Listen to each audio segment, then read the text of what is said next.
So I started a little bit early. I was kind of having some issues connecting to YouTube. I'm going to be filming some videos.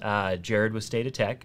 I'm going to be filming some videos and thought it would be fun just to live stream while I film, because the same cameras that I use to film with in here are the cameras that I use to live stream with. And since I have all of that stuff all connected and everything's, working, I figured I would go ahead and just try making this all work. But I am noticing a few issues that I will have to tackle, such as the fact that my audio feed from the board is not working on my digital recorder. So I'm going to be kind of jumping in and out for the next like 10 minutes, just kind of doing a little bit of troubleshooting as I get everything dialed in. And then we're going to film some videos just to kind of give you an idea of what we're going to be filming today and talking about. I have a video that I'm working on for the Galaxy S10, 21 tips and tricks for utilizing this phone. Only a few of them are basic tips and tricks. Most of them are pretty good, in my opinion, like very useful tips and tricks. As you can see, I'm also pairing my Galaxy Watch Active, which I recently did a video on, comparing it to the Fitbit. I'm pairing it to my iPhone because I'm going to spend this next week using the Galaxy Watch Active on an iPhone, and then come back and report my findings and do a comparison video to the Apple Watch, because that's kind of one that I've gotten some requests since doing the Fitbit comparison to this watch. So I'm going to do that one. Let's see, what was, I had a couple of other videos that I'm going to work on a little bit. One of them is a little bit of a follow-up and then also a request. I use number sync between my iPhone and my Apple Watch, so that way I can leave my phone somewhere and receive calls to my normal phone number on my watch. Now, anybody who has an LTE watch probably knows this, but a lot of people wonder whether or not it's actually useful and how it works. And now that I have two lines on my iPhone, how does that work? How does the experience work where if you have two lines because you're using both the physical SIM and then the eSIM on your iPhone, like how does that all work? So we're going to go ahead and get things dialed in. Like I said, my audio is not sending to, it's sending to the feed for, and I'm sure all of you can hear me, but it's not sending to my digital recorder, which of course, if I'm filming these videos, I need good audio of that. Hey, what's up, Don Terrius, ASMR Eating? Thanks for the love. Appreciate it. So when I'm filming, I'm not going to be able to really partake in the chat because I'm going to be talking to the camera, which of course you all will be able to see me. But I'm also, filming these videos to edit and publish. And so you'll kind of see my process, which, my process isn't the best. I'm always learning myself. Sorry, I'm getting logged into Samsung here on my iPhone. Sign in.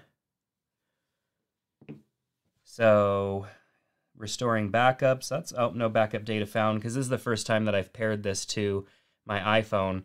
But I'm kind of excited to try this out. Like I have connected plenty of Android watches or Wear OS by Google watches to my iPhone and use them that way. But I haven't done the Galaxy Watch Active yet. I paired it to the iPhone and kind of clicked around and tapped and saw all the features that were available, but I didn't actually like wear it and say, okay, I'm going to spend a good amount of time with it so that I can come back here and talk.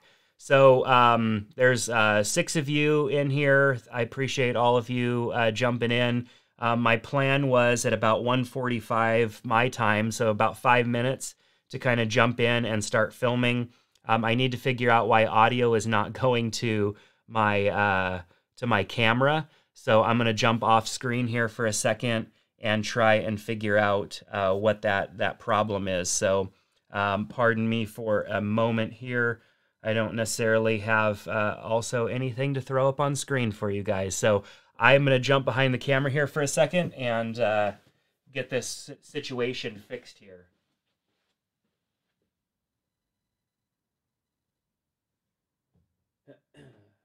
Oh, well, that was potentially well, no, not simple enough. I thought maybe it was just simply tapping one item here and it would start working, but oh, that was it. I got it working. The audio is awfully loud though. For those of you that are in the chat, is the audio seem louder than it needs to be? I think that might be the case, so I'm going to adjust it a little bit here and see what the deal is. That seems a little hot. Now that seems a little bit better. Did you get the Galaxy S10? Alex, yes, I did. The Galaxy S10 Plus is right here. That's one of the videos that I'm going to, hey, thanks for the audio being perfect. And Alex, that's awesome. I've never had anybody donate to the channel before. So thank you so much for that. At least that's what I'm assuming that is, because I haven't messed with that yet. That's great. I'm glad the audio is working. Too quiet for you, Douglas. Let me make a few more little adjustments here. So, okay, it's a song and dance. So, I wish I could show you everything that I have going on here right now. That's something that I want to be able to do. I'm currently looking into a camera that goes to a digital recorder. The digital recorder will record the camera feed for me, and then it goes out to the computer for what you can see. We're seeing me. Then there's a camera overhead right here that is pointing down at everything on the table, and all of that is being recorded, and then all of that is going into the computer as well for the live stream. So getting all of these things to kind of work at the same time is a little tricky. And so I'm glad that the audio level is good for the for that now, but the audio seems to be peaking out on me on that camera. So I'm going to get it right on the camera, and then I'm going to get it right on the live stream. So bear with me a little bit as I drop the audio levels down just to make sure that I'm not peaking out and you know, making it too loud. Now I can come into the live stream and increase the volume back a little bit, and that should be good. So I'm going to leave everything and rely on you guys to give me some feedback. Alex says, sorry, was it the S10 or S10 Plus that you got? It is the S10 Plus that I have right here. The S10 Plus is one of the things that I'm going to be talking about today as we hang out together in this live chat. I have 21 tips that I'm going to film on just getting a better experience out of the phone. The phone's pretty great in and of itself. I actually already filmed my review of it, but I ended up deciding that I'm going to refilm it because I filmed my review and then I wanted to have like a ton of like tips and tricks. So I started going through every single menu setting option on the phone, and I was like, ooh, that's cool, that's cool. And I feel like I could have been a little bit more excited in my review had I done all of these tips first. So I'm going to do this video here, and then we'll see what's going on. So in the chat, monitoring yourself in video while filming is a great idea, and it's worked out well too. Never seen a live stream like this before. Hey, that's cool. I did this once before a little while ago, and it wasn't, I think I was live streaming to like Facebook, and so it wasn't like that exciting. There wasn't really anybody. I think there was like one or two people in the chat. But you know what? I enjoy talking about tech. I did this test stream like about a week or two ago, and there were, about 5 or 6 people in the chat, and we were just having fun kind of talking about tech. And I thought, you know what? Like, I spend this time in here filming Like, why not live stream it? And then, like, in between, like, my takes, or in between, like, filming a tip or something like that, I can jump in the chat and just kind of hang out and talk with all of you. And I think that could be a little bit of fun. So Douglas says, that's okay, 50% volume on YouTube. From what I can see in my volume levels and all the stuff that I can see on my end, it should look good. I'm going into YouTube has this new thing called a control room, and I'm gonna look in there and see exactly what is going on in there, because that's a new feature, and it looks a lot nicer than what was available to me before. So yeah, I mean, the volume seems good. The volume on my recorder seems good. The only thing I need to do now is just kind of clean off my slate here. I try to keep the table clean, or at least relatively clean, when I am filming. So I need to get this keyboard out of the way. Feel free to ask any questions in the chat. Like I said, while I'm filming, I may not be totally able to answer all the questions because I'm going to be filming video and stuff like that. Alex says, I was thinking of switching over to the Galaxy S10 from the iPhone 10, just so invested in the Apple ecosystem. Alex, that is my daily dilemma, because the S10 Plus is a phenomenal phone. Like, you know, the prices of these phones are going up, and that's been like a big thing that everybody's kind of been complaining about, is that these phones are getting more expensive, and we're asking ourselves, like, what are we getting really in return for all of this extra money that we're paying for our phones? But the S10 Plus is, and I can't speak to the S10 other than it's exactly the same as the S10 Plus, just a little bit smaller, one less camera, actually two less cameras, because it only has one on the front and two on the back. And then I haven't tried the S10e out yet, but the S10 Plus is absolutely amazing. But you know, when you go over to the wearables, so for example, like this watch, or I also have the Galaxy Watch off camera here, and the Galaxy Watch that I have has the LTE. And so, like, when I go over to the whole wearable experience, it falls apart. Like, I'm totally fine using the web browser, you know, using Android Messenger and the web browser to respond to text messages. I actually think it's a little bit faster than iMessage, and a little bit cleaner. But the process of, like, the wearable, like, I am so, I don't want to say, like, so reliant on my Apple Watch, because it's not necessarily the Apple Watch itself, it's the functionality. Like, I use the Streaks app so that I can, you know, track that I'm, like, drinking enough water throughout the day, and, like, try and make some habits, some healthy habits for myself. I like, you know, connecting to them with the AirPods and listening to music and being able to just quickly do that. If I have to go to my phone all the time, I get distracted, and I don't want to be distracted. So the Apple Watch just works really well in that area. And even though the Samsung watches are snappier, they're better and faster than, like, any other Android watch that's out there right now, they still just can't even compare to an Apple Watch as far as the apps, all the functionality and all that stuff. So it's kind of a pain. So Mr. Hello there, I don't have any free phones that I can give you. I don't get the phones for free. I have to buy them. I bought this phone, costs like $1,300 and something, I think it was, and I've bought, well, no, this is the only phone I almost lied. This is the only phone that I've ever gotten for free, is the Pixel 3 XL. Google did send me a phone.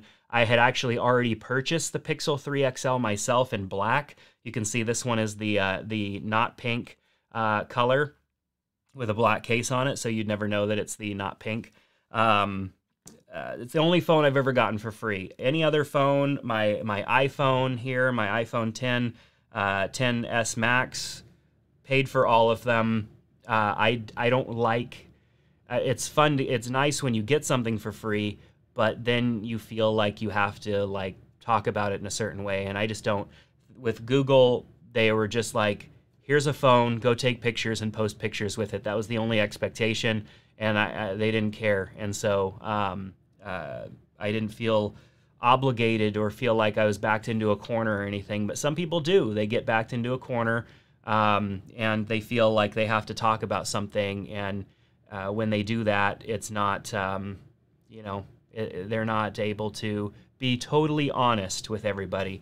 And I always want to be totally honest with what I use, how I use it, whether or not it's good, because I know that if you're trying to make that decision on whether to invest in something, you want to get good information and not a bunch of nonsense.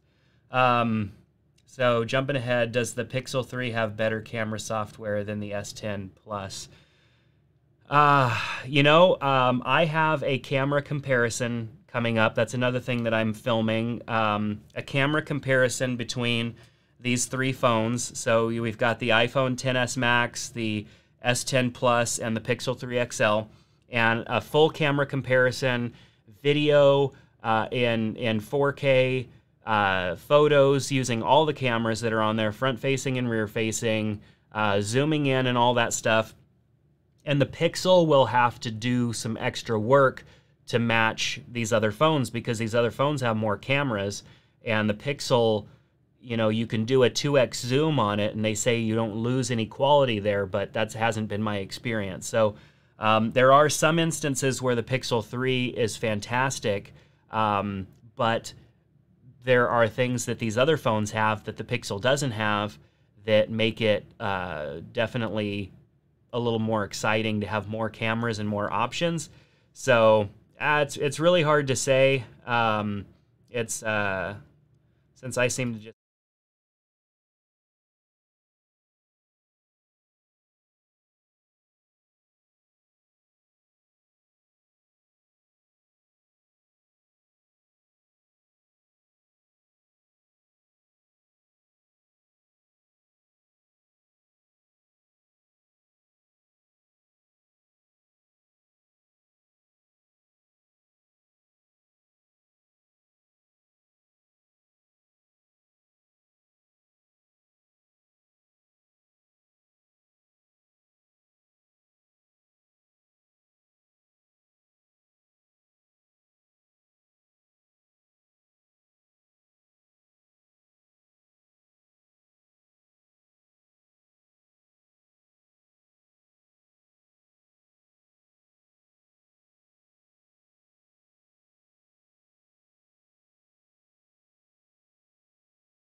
Yes, we lost audio because of an error here. So I was talking for quite a while there. Give me 1 second. I'm going to add the audio feed into the regular cam. So I'm going to go silent for a second and get this fixed.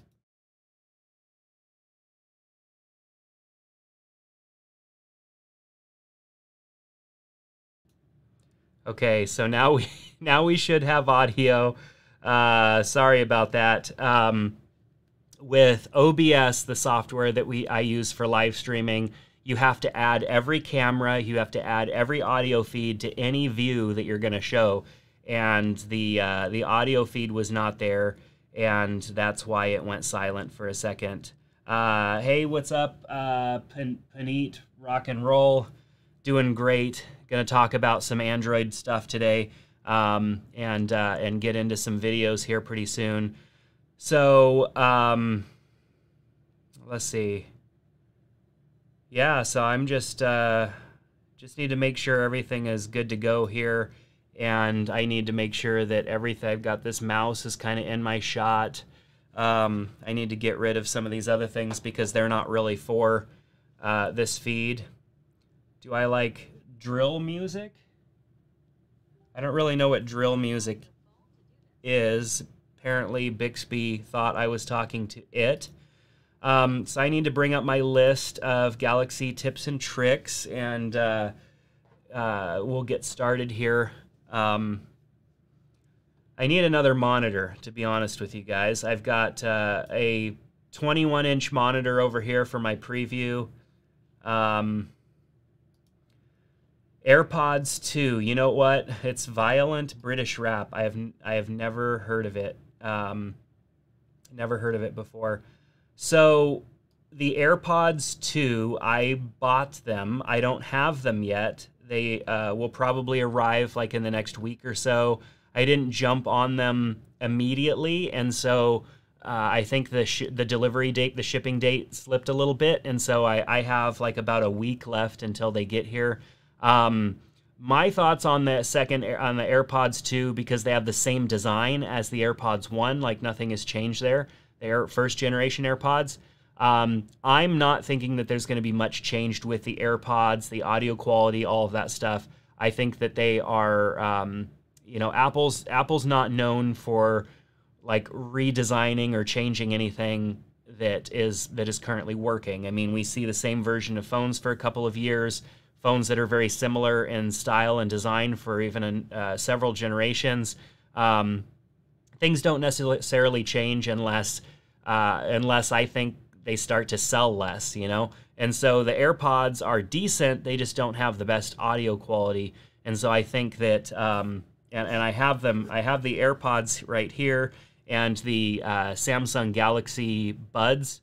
That's another video that I already filmed, and I'm working on editing that, doing a comparison. I know everybody's been doing comparisons because I pre-ordered the S10 Plus and it came with the Galaxy Buds for free, so it was, why not do some content? But I was so blown away with the audio quality of the the Galaxy Buds, that I decided I think I'm going to I make a video on them because they're pretty good.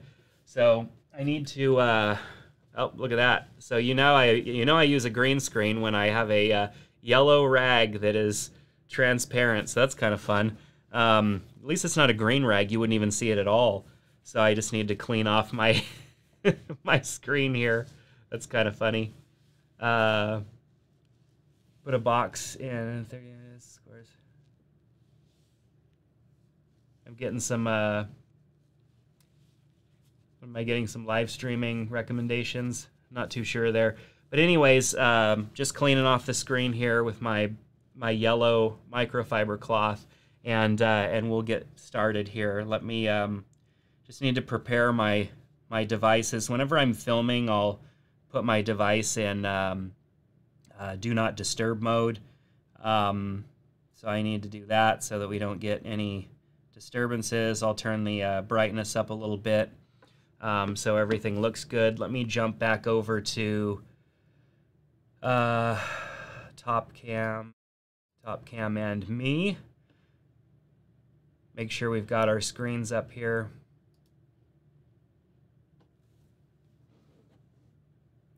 Try to get the phone centered. Are the Galaxy Buds better sounding than the AirPods? Alex, they absolutely are better. I get a little technical in my comparison video as to why. I mean, the AirPods are designed just to kind of sit in your ear. There's no real seal there. And the Galaxy Buds have a good seal in your ear. A good enough seal that if they're sealed correctly, you have that weird feeling like when you stick your fingers in your ears and you're talking and your voice kind of sounds weird and it even kind of feels a little weird in your head. Like you're going to get that feeling out of the Galaxy Buds because they are like in-ear buds that actually go into your ear canal and create a seal. Whereas the AirPods are more, I think, more casual. They just kind of sit in your ear. They're not a perfect seal, so they have to work a little bit harder to produce. And here I am just like talking, I'm saying everything that's going to go in my video, but the AirPods are not as good, and I don't think that they were designed to be the best audio quality possible. I think they were designed to be a device that is easy to get in and out of your ears, that's more casual, just like their regular earbuds that they've had for a long time. Their regular earbuds have had decent sound. They're not the best, and everybody has known that they're not the best out there, but they do a decent job. Even the headphones that come with the S10, they have some good earbuds, wired earbuds that come with the phone. Those are absolutely great. They're also the sound design on those are also by AKG. I think is it AKG? Yeah, AKG. Same as the Galaxy Buds, and the audio quality is just really good. All right, so I need to do one thing. I have an air conditioner on in here, and it makes a little bit of noise, so I need to get that shut off. So give me just a second. I'm going to shut off that air conditioner.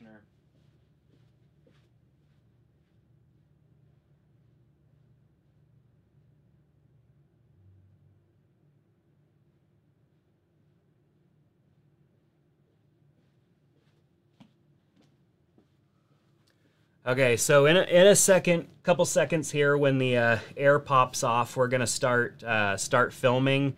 We're gonna start with 21 Galaxy S10 tips and tricks. So if you want to see some things that the Galaxy S10 can do, that some of these things are just like to produce a little better of an experience, or to more customize your experience. But some of them are some things that I think are kind of unique to the Galaxy experience, and just make for an overall better experience with the phone. So there's going to be a little bit of that too. So if you're on the fence, like I think maybe one or two of you have said you might be on the fence with like choosing a Galaxy S10. I mean, these tips and tricks are not just for people who already have the phone, who want to use it better. They're tips and tricks for people who maybe are trying to make the decision there. So, hey, Alex, thank you so much for that. I just want all of you guys to know, like, I didn't jump on here today assuming anybody was going to donate to the channel, but it's just greatly appreciated. And your comment of really enjoying the channel means more to me than anything. I just appreciate all of you jumping in and taking part. Like, I like talking about technology, as I mentioned before. I think some of you do as well, and so it just makes for a fun experience being able to do that together and hang out and do that. So this is going to be a little bit different. You're going to see me make mistakes. You're going to see me looking at my phone and maybe not being able to find something that I had found earlier. So you're going to see just how I make these videos. And there's a lot of editing. So the editing definitely, some people have said my videos are long, that they could be a lot shorter, but I just want to put it out there that they could be a lot longer if I didn't edit them down. If I didn't edit my videos down, they would be insanely long. Let's just put it that way. So because I don't have a remote for it, I have to get up and hit record on both of these cameras. On this one up here, I actually need to format the card really quick. So actually, there's plenty of room left on it. I'm just going to leave it as is. So I have to hit record on both of these cameras because they're separate feeds. And one thing that I wish that I did have, because the feed that you all are watching right now is an HD feed.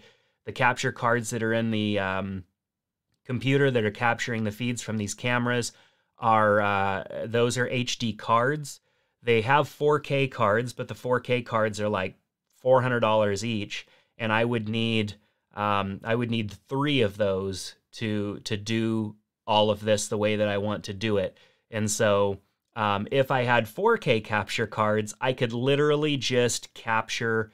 I could take what you all are seeing and just edit that and leave myself down in the corner and have the big screen, and it would be like more of like a production environment. But because I like to upload the videos that I create in 4K, the cameras are capturing 4K, and then they're sending a HD signal to the live stream. And so my process is not awesome yet. I'm still working on it.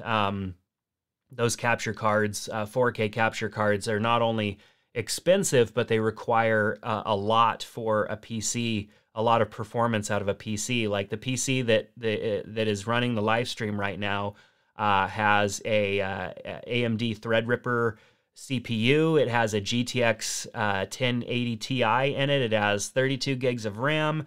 It has a solid state drive in it. It has four HD capture cards in it. It's just got a lot going on. And then on top of that, I have to run, you can't even use the Wi-Fi because Wi-Fi isn't strong enough. You have to run Ethernet straight to it. And so it's a lot, but it's fun. I enjoy it. It's like a challenge for me to kind of mess around with all that stuff and make it work. And the fact that this is all working and that I'm going to be able to like record this video while all of you are in here hanging out is like pretty neat in my opinion. So, all right, so I'm going to get started here and we'll see how this goes. You guys will either love me or hate me after this. Trust me. My process is my process. Let's just put it that way. All right, so we've hit record on one camera and reach up here, hit record on the other one. Looks like everything is still running over there. So let's get my screen unlocked. Okay. All right.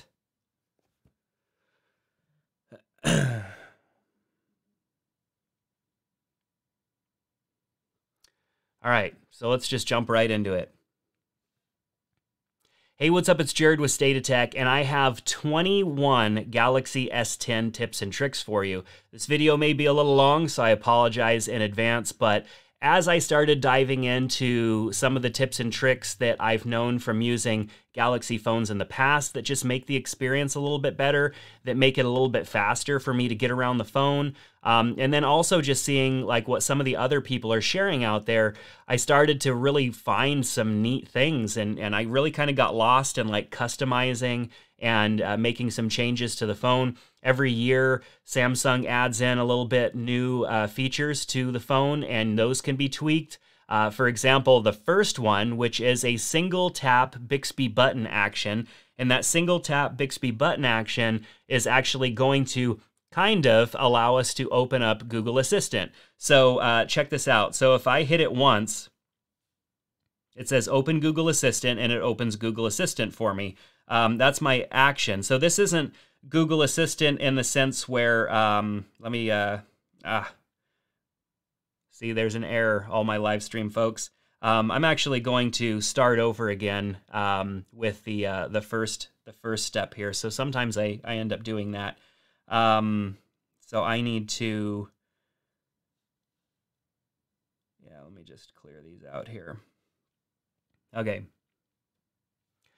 So the first tip is a single tap Bixby button action. So with a single tap of the Bixby button, I can launch any app or do a variety of different actions. One of the things that Samsung does prevent you from doing is setting that single tap to the Google Assistant app. But you can set it to actually open the Google app, and then you can, of course, use Google Assistant from there.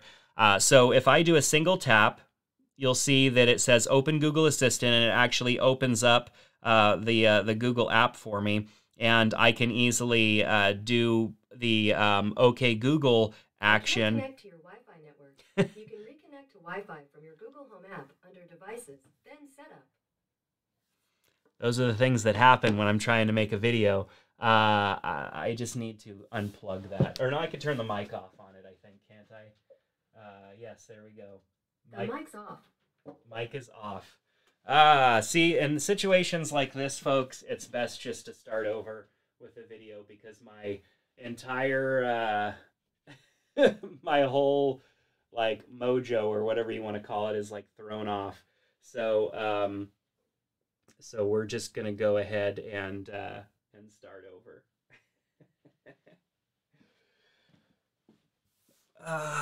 Good times. Hey, if you can't laugh at yourself, then, you know, that's just how I feel about things. And that's typically how this goes, you guys. Like, I just activated yours as well. That's awesome. Sorry about that. Okay, here we go. And I'll probably end up doing it again. So we'll just jump right back into it. All right, here we go. Hey, what's up? It's Jared with State of Tech, and I have 21 tips and tricks for your Galaxy S10. These are going to work pretty much with all of the S10s, whether you have the S10 Plus, the S10, or the S10e. So I've just found over the years using different Galaxy phones that there are little things that you can do, make adjustments to the phone, settings, and all that stuff that just make for a better experience. And the Galaxy phone has just gotten to be a better experience anyways over the years. And then they add in new features on top of what is already there, and those new features can kind of be tweaked and adjusted to make the experience great. So when I was looking at the things that I did in the past, also looking to see what other people were doing online, I ended up coming up with a pretty lengthy list of tips and tricks that I think are going to bring added value to your experience using these phones. So this video may be a little bit longer, so I'm going to try and keep it as concise as possible and show you everything that you need to know to set up these different adjustments, configure your phone the way that I am in any of these settings, tips and tricks that I talk about. So the first one is the single tap Bixby button action. The Bixby button can either be single tapped or double tapped or held to perform different actions. So for example, if I do a double tap, I get Bixby opens up and I can do any of the quick commands or whatnot there. Bixby Home is the home screen. When you swipe to the side, Bixby Home shows up. So there's kind of like two different Bixby experiences, and now Bixby thinks I'm talking to it. But you can customize the single tap action to do different things. So for example, I've customized it to do this. So now it actually opens up the Google app, and then I could either use the voice action that you see here on the screen. I'm not going to say it because it'll set off everything in my room. You can use that to activate your Google Assistant. You can tap on the microphone, or perhaps just you can do a swipe up and hold on the phone too to get to it. But there's lots of different ways that you can customize that. So let me double tap just to get to the settings here. I'm going to go into the settings, and then I can see the settings for Bixby key right here. You can see a single press to open Bixby. I have changed that to double press open Bixby. And then under use single press, I have an action called Run Google Assistant. Now, if you go in here and choose the open app option, which you would think like, oh, I'll just set the open app option to Google Assistant. Well, even though I have Google Assistant installed on the phone, Google Assistant does not show up in here because Samsung probably blocked Google Assistant from showing up in here, which is kind of a bummer. And even the Google app is grayed out. See, I can't even select, well, let me select it, but it was grayed out. So what I did was I created a quick command instead. So in the quick command, I created a quick command. You have to click on Go to Quick Commands. And when you go to Quick Commands, you can create your own command. Lots of taps here, so I hope you're following along just fine. And under this quick command, and this also works as something that I can say to Bixby as well. I can say to Bixby, Bixby stop. I could say Google Assistant to it, and then it opens the Google Assistant app. So I can actually do that verbally, or I can use the single tap. And so I chose the single tap just to open the Google app, and then I can access Google Assistant there. But really, you can customize that to anything. This is just an example of how I'm using it. You can customize it to work however you want. All right, now on to the second one. Okay. Number 2 is to record your fingerprint twice. Now, when unlocking your S10 Plus with its in-screen fingerprint reader, you don't really always know where your thumb is supposed to go. So you might want to add in your thumbprint as a second thumbprint and get more angles in there. And I've seen other people do this. I've been doing this on my phones forever, since the iPhone first had its fingerprint scanner and allowed for more than one fingerprint. I've been setting up multiple copies of the same fingerprint so that it just unlocks faster. It doesn't have to think about it as much. So what we'll need to do is go to Biometrics and Security under Fingerprints. Then I'll have to put in my password, which I will do real quick. And then we have 4 fingerprints here. So as you can see, I have 4 fingerprints put in, but I actually only have 2 fingers entered. I have my right thumb and my left thumb entered twice. So that way it records faster and it unlocks faster. And I can even check my fingerprint here by tapping and holding. And so it says fingerprint 2, fingerprint 2, fingerprint 2. So it's technically using fingerprint 2 most of the time. Because that's the second one that's been recorded. But I can add in multiple fingerprints. Sometimes I had it actually, it would show me the other fingerprint, but this time it's just not doing that. But anyways, you can come in here and you can add additional fingerprints.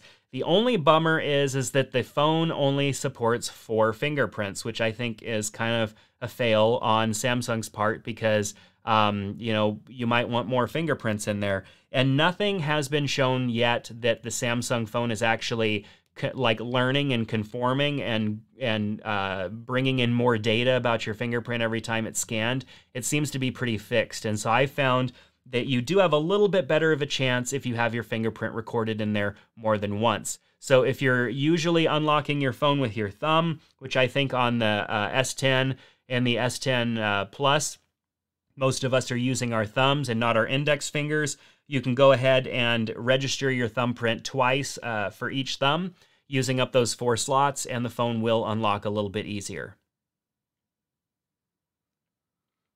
All right, number 3. Bring the phone back down here. So let's see, I just need to remember where night mode is. I believe it's, yeah, night mode right here. I'm going to go ahead and turn it off because it was already on. Number 3 is to enable night mode. I have been falling in love with dark or night mode that a lot of different apps have been integrating over the years. Dark mode just seems to be easier on the eyes for me. And so I've been switching over to dark mode or night mode pretty much on any device that I have and in any app. So Samsung has also added what they're calling night mode to their phone. So if you swipe down and go to settings, go to display and turn on night mode, you can see here it enables dark mode or night mode to your phone. And then it is now in night mode, which means everything is darker and I think a little bit easier on your eyes, especially if you're using your phone at night. Number 4, and I don't have any notifications on my phone right now, so let's make a notification really quick. I'm gonna text this phone so that I at least have a notification because I should not have cleared them all.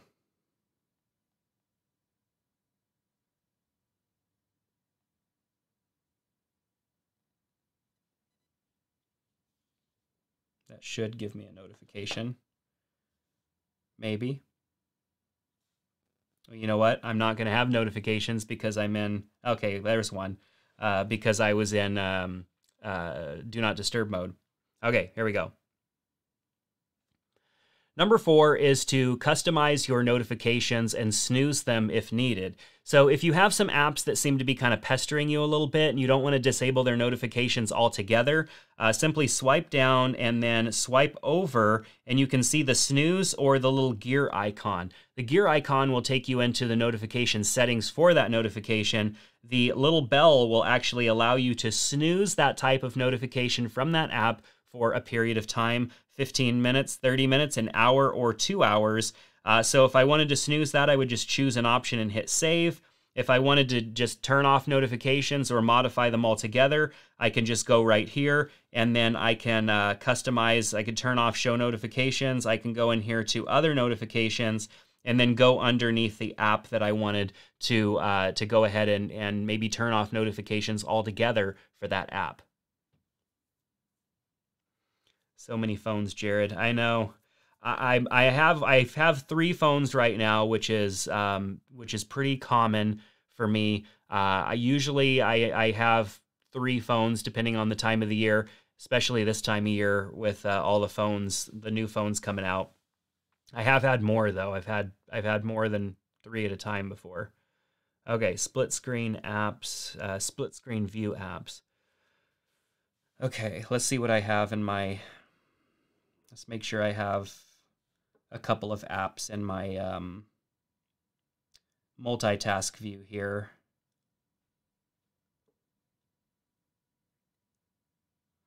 Okay.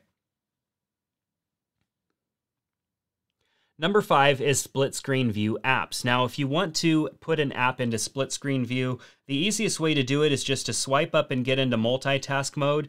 Of course, we see all of the icons to the apps up at the top here. If you tap and hold on one of those, you get a menu and you can see the different options. Now, if the app supports split screen view, you will see the options there, such as with the Photos app, I can open this app in split screen view, open it in pop-up view, or I can lock the app. So now I've got it up here in split screen view, as you can see, and I can open up another app down below it, such as the Google app. And then, of course, I can resize these and slide them up and down and view apps in split screen, which I think is fantastic, being able to do split screen apps on this phone.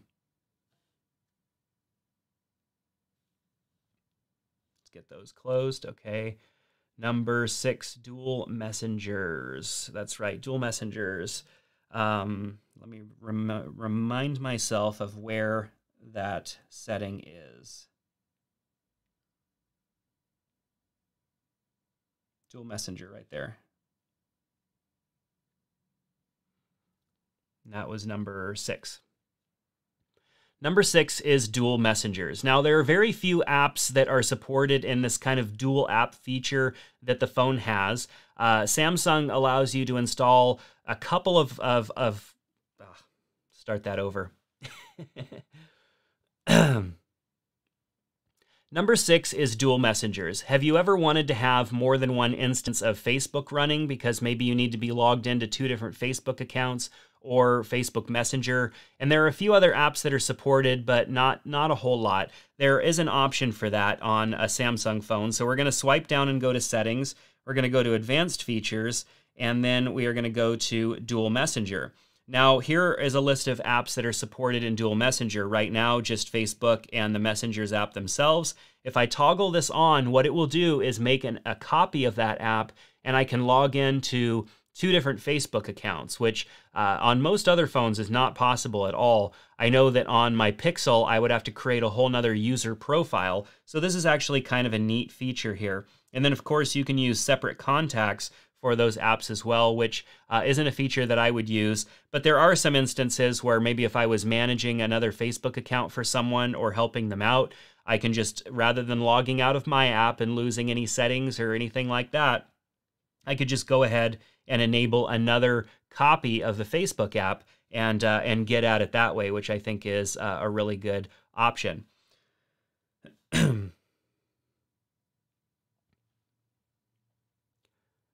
Number 7 is utilizing the secure folder. Now, a lot of people probably think that the secure folder is for hiding things or just, maybe you want to keep things private, so you use the secure folder. What I found is super useful for the secure folder is utilizing multiple copies of an app. So I mentioned in the last tip that you can have a second copy of Facebook or Facebook Messenger, but what if you want another copy of YouTube or you want another copy of Instagram running? Well, you can use the secure folder for that because the secure folder has its own app store, and in that app store you can download another version of an app. So let's take a look at how to enable that. I'm going to go ahead and swipe down and go to Settings. I'm going to go to Advanced Features. Uh-oh, where'd it go?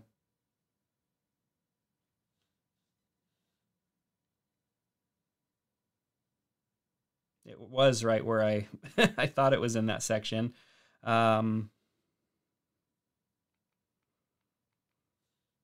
Secure folders and biometrics. Okay. All right, so we're going to start part of that over. So to set that up, you swipe down, go to Settings. You're going to go to Biometrics and Security. and you're going to scroll down to Secure Folder. So you're going to go through the process of setting up the secure folder, and that's just a process of the Samsung phone kind of creating a separate interface on the phone, which is really interesting because it's going to show up as a folder in your app drawer, and within that folder are going to be a few default apps, and then you're also going to be able to do things like keep files secure and photos and stuff like that. But where I find it useful, because I do a little bit of social media management as part of my business, is having a version of Instagram that is just for my clients, having a version of the Facebook Pages app that is just for my clients. So now we're going to need to set up a pattern or a pin or something like that. I can use my fingerprints. So I'm going to click on Next, and I'm just going to create a pattern. And you just saw my pattern, but that's all right. It's not a pattern that I use for anything else. So here's my secure folder, and you can see that I have some stuff in that secure folder. Now, if I want to add an app to the secure folder, I could download it from the Play Store or the Galaxy Store. So if I want to go ahead and download another version of Instagram, I do have to actually sign in to Google, and so you can sign into Google using your same version or your same email address that you use for your other Google account, or you could even use a separate Google account. So I'm not going to go through the entire process because it does take a little while, but what you're going to end up with is a additional, oh my goodness. Sometimes swiping on this phone is real fun. But what you're going to end up with is, let's close all of those. Okay.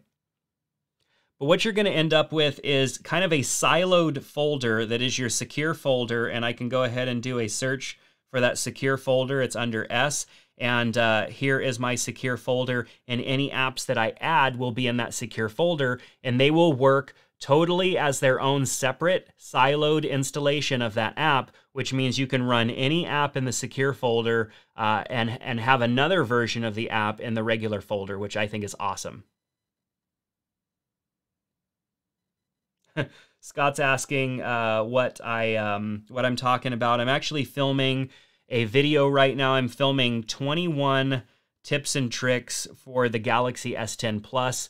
And so I'm filming this video because I'm going to edit the video, but all of you are hanging out and just kind of watching, and we were chatting a little bit earlier. I'll be jumping in and out of the chat, but I'm going to finish filming this video first. Okay.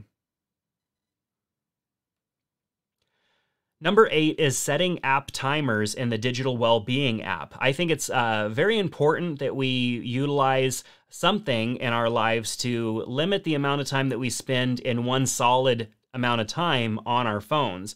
You know, we need to get up and exercise. We need to, be reminded that we're still part of this world. And so using the Digital Wellbeing app is actually pretty useful because it lets you set timers per app. So that doesn't necessarily mean you even have to put away your phone. Maybe you're saying, okay, I've been responding to email on my phone. I want to take 15 minutes and go scroll Instagram, but I don't want to get sucked down that vortex. I want to be notified. It's easy just to set a Digital Wellbeing timer on a specific app. So to get to Digital Wellbeing, you can just scroll down right here to Digital Wellbeing. You can see I have 0 timers set. I can tap here, and it's going to check my phone for the different apps that I have and ones that I can set timers on. And then I can set a timer for Instagram, say 15 minutes or 30 minutes. I can also set timers for other apps, and I will be notified when I've been using that app for a specific certain amount of time. I think that's a pretty cool feature, being able to do that. I know for me, it's going to help me manage my time on social media better, and I recommend you try it out too. All right, number 9. More full. Okay, yeah. Number 9 is utilizing more of your screen by getting rid of the buttons down at the bottom. You may have noticed that I don't have any buttons down at the bottom of my phone, and I'm utilizing gestures. Now, when switching from the Pixel 3 XL over to this phone, I had already gotten used to gestures, and I've gotten used to them on the iPhone as well. Getting used to them on the S10 has been a little bit more of a challenge, but nonetheless, I get a little bit more of my screen by turning that off. So I'm going to swipe down, I'm going to go to Settings, I'm going to go to Display, and then under Display, I need to go to Navigation and Gestures. So let's display. Okay, yeah. So you need to go to Display, and we'll scroll down to Navigation, Navigation Buttons, Navigation Bar, and then Full Screen Gestures. So navigation buttons are what shows up here, and typically I would, Samsung allows you to change the button order, which I do just back to stock Android, but I decided to go and set it to Full Screen Gestures, which then allows me just to get the full screen option here. Now, I also turned off hints, because if I leave hints on, there's these 3 little lines at the base of the phone which show me where those spots are. All I have to do is remember that swiping up from over here is going to take me into multitask or recent apps. Swiping over here is going to be back, and swiping up from the middle is going to be home. So I'll just turn that off, and then it makes it very simple for me just to do those swipe gestures.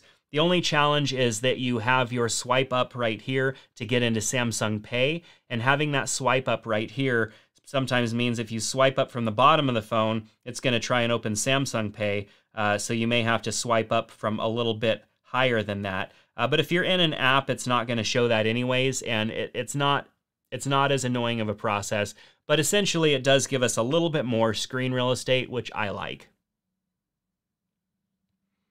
Okay, number 10. See more quick settings by changing the grids. Okay, that's right, that's right. Let's go in here and change it back. Button grid, 4x3.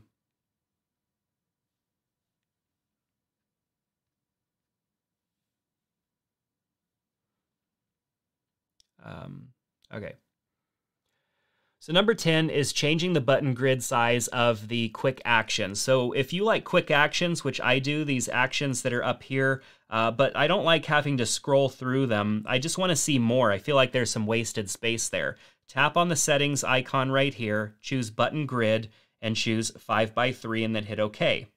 Now we have more of those showing, and even when it's minimized here, we have more at the top, and that gives us more, I think, more utilizing that space better, and it gives us more for the space that's available. And now I really only have to scroll between 2 to see all of those different actions. Number 11. All right. Let me make sure I get that right. Show more. Okay. Number 11 is to show more notification icons. So by default, the phone is only going to show you 3 icons right here, and then the rest of them are not going to show up. Now, I don't have a whole lot of notifications right now because I have my phone in Do Not Disturb mode for filming this. But if you want to have more notifications show, perhaps let it go all the way across till it almost touches the other icons. Here's what you need to do. You just need to swipe down, hit the, whoops. Need to make sure I get that right.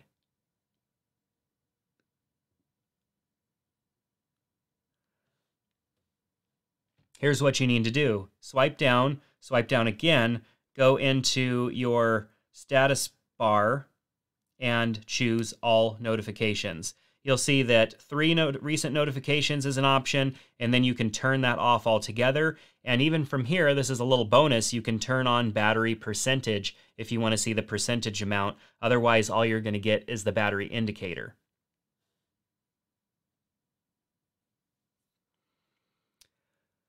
Number 12, disable Bixby homepage. Should probably go and enable it first.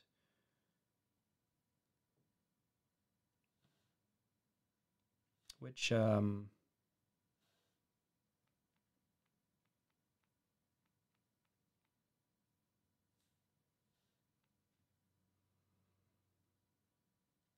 that's not what I wanted.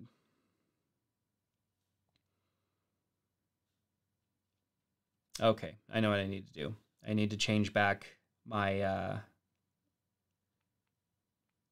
launcher. Nope, that's not the right one.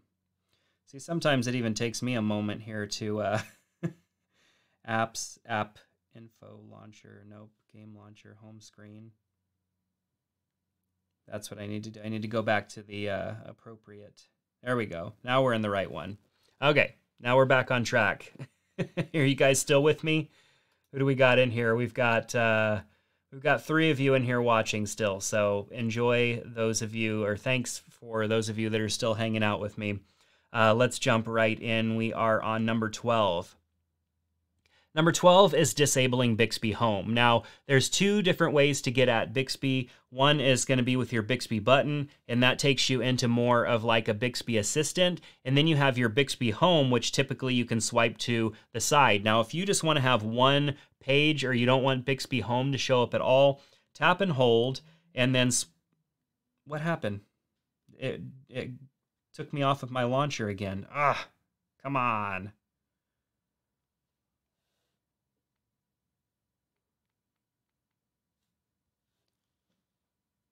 Yeah, I'm on the one. I'm on one. Home. I'm on the right launcher.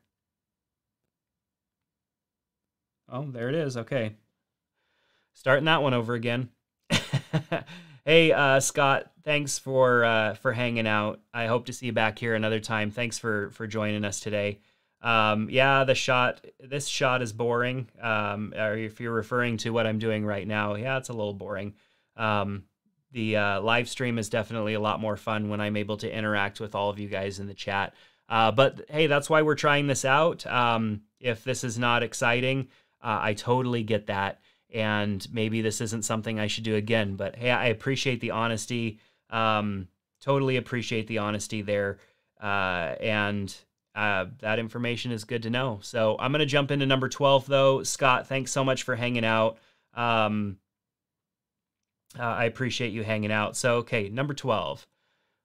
Number 12 is disabling the Bixby home screen. Now, typically when you are in the Samsung UI, if you swipe to the right, you'll get your Bixby Home. Bixby Home is different than the Bixby Assistant, which comes up when you tap your Bixby button on the side. So I'm going to tap and hold and then swipe over, and you can see Bixby Home is enabled. I could actually disable it altogether by just tapping on the icon. That's fairly, old news. You were able to do that on previous versions of the phone. But I think it's worth repeating because Bixby Home for me just isn't the experience that I want. And since I can't replace in the default Samsung user interface Bixby Home with Google, I just want to get rid of it altogether. Okay, number 13. Thanks again, Scott. Just appreciate you hanging out and hope to see you back in another one. There are a few other things that I'm going to do with live streaming as far as like I was live streaming playing some games on Twitch, some phone games with my kids. And so there's just some different things that I want to do. So definitely the next time you see us live again, jump in just and check it out and say hi. So appreciate you being there. Okay, number 13, locking the home screen layout. All right.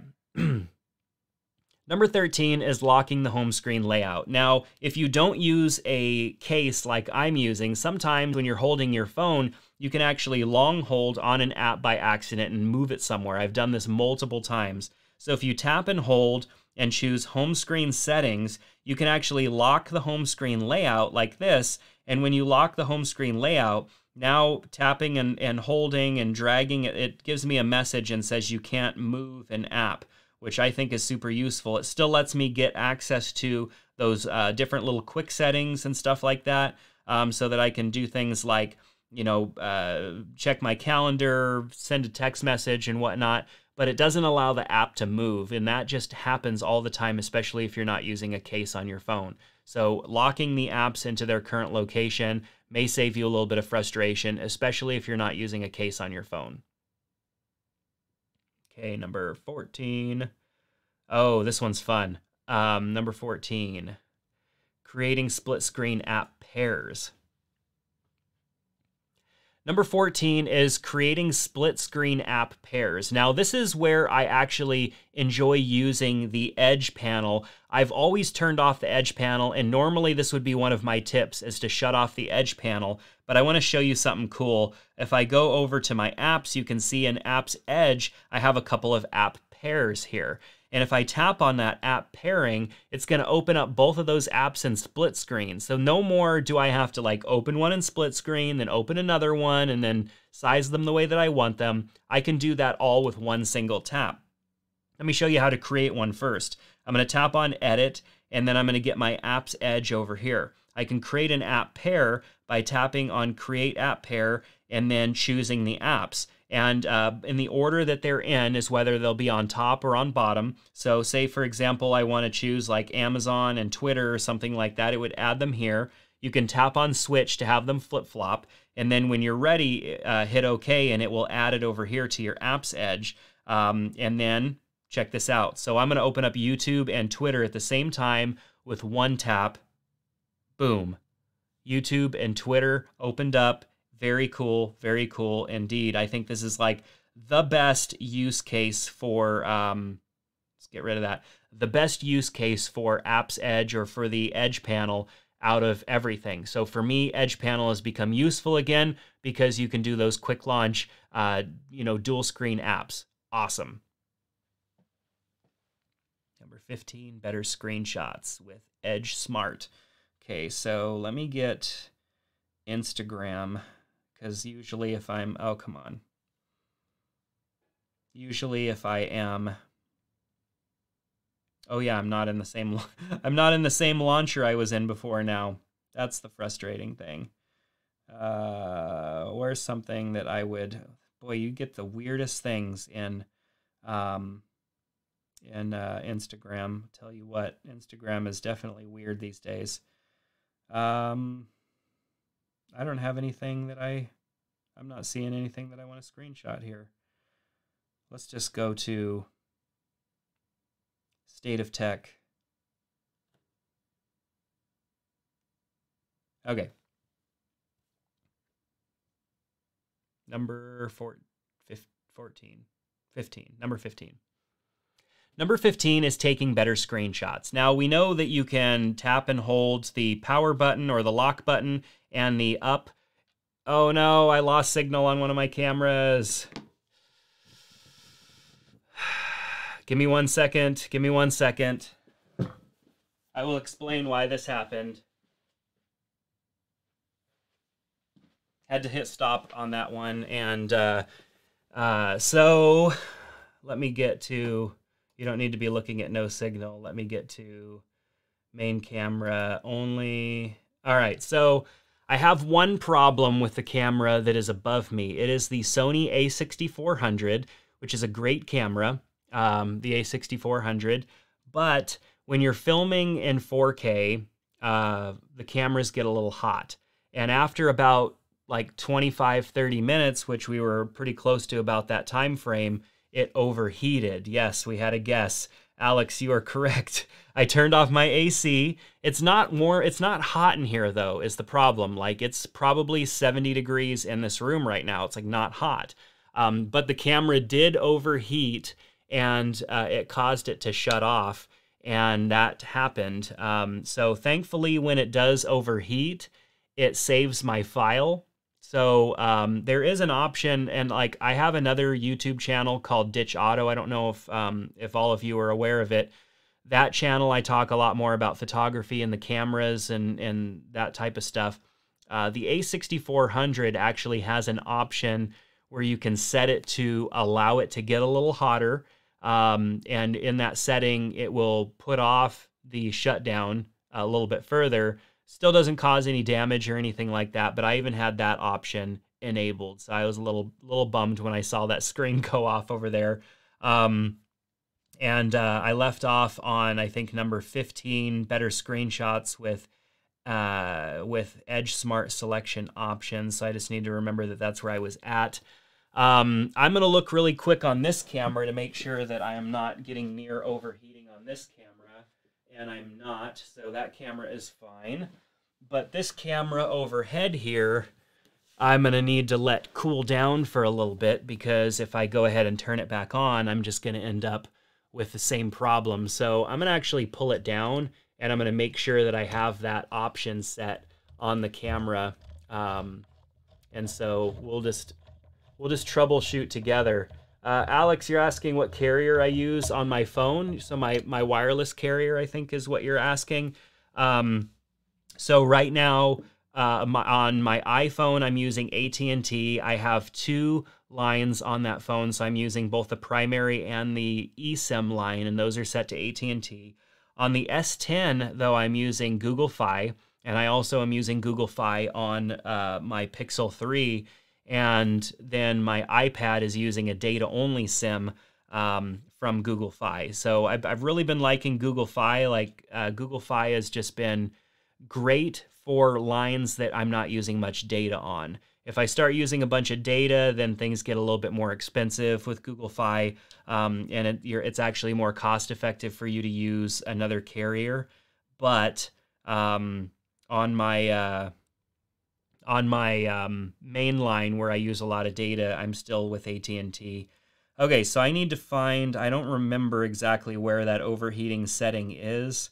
So I need to look for it and just make sure that I have that set, because I don't remember exactly where that setting is at. Let's go into video. Let's try and find that. I wish that I could show you. See, my top camera is not here, so I can't show you what I'm looking at. But we're going to get this figured out, and we're going to get this turned back on. And you just got to bear with me here for a minute as I look for that correct setting. And I should probably just look it up.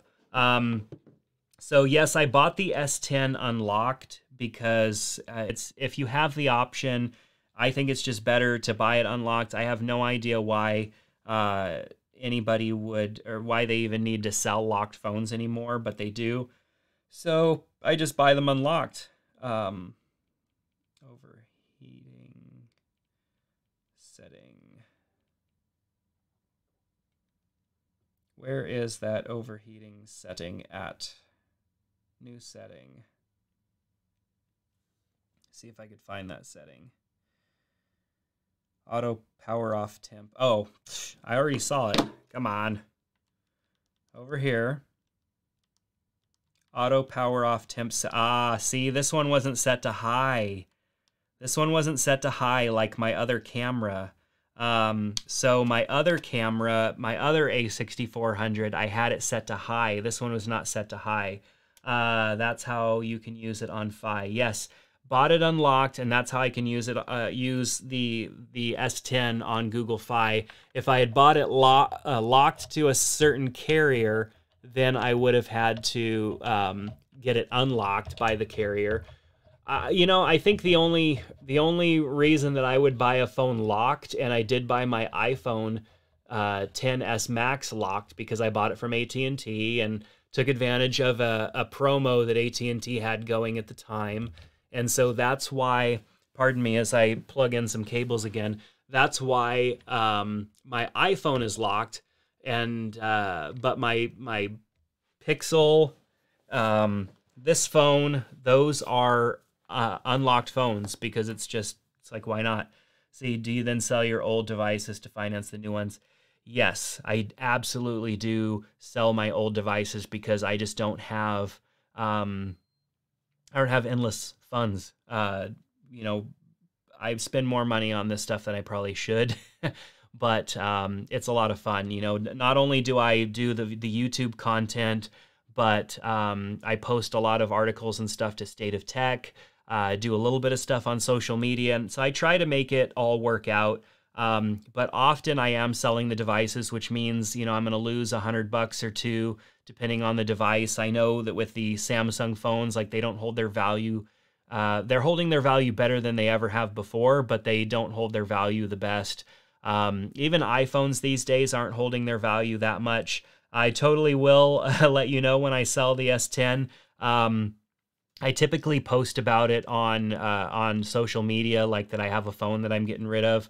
A lot of times I will sell them on Amazon if it's a device that I could sell on Amazon, because then I have like all of Amazon's, you know, customer service and stuff handling the sales process, and I don't have to really rely too much on or be available for too much, I guess you could say. But if you follow me on Twitter at Jared Hill, or if you follow State of Tech, like when I do sell a device, I typically I will post about it, and then that way, you know, there's a little bit of information there. And you have the opportunity to see that. So I'm going to go ahead and try and get this other camera back on. So we've got that camera on now. I'm going to switch to top camera, and yay, we're back. Look at that. We are back. So I could finish filming my video. So for anybody that's new in here, I'm filming some videos while all of you hang out. So you have to sell it soon when that S10 5G. You know what, though? As I'm going to get these cameras recording again, and I'm going to talk about that. The 5G, like Samsung's going to have something interesting about that 5G that makes me want to buy it, because the simple fact that it does 5G isn't going to really matter too much to me, because we don't have any 5G in my area yet. I know that they're working on the towers. I've actually seen them working on the towers, so I know that they are doing something. They're preparing, but they're not.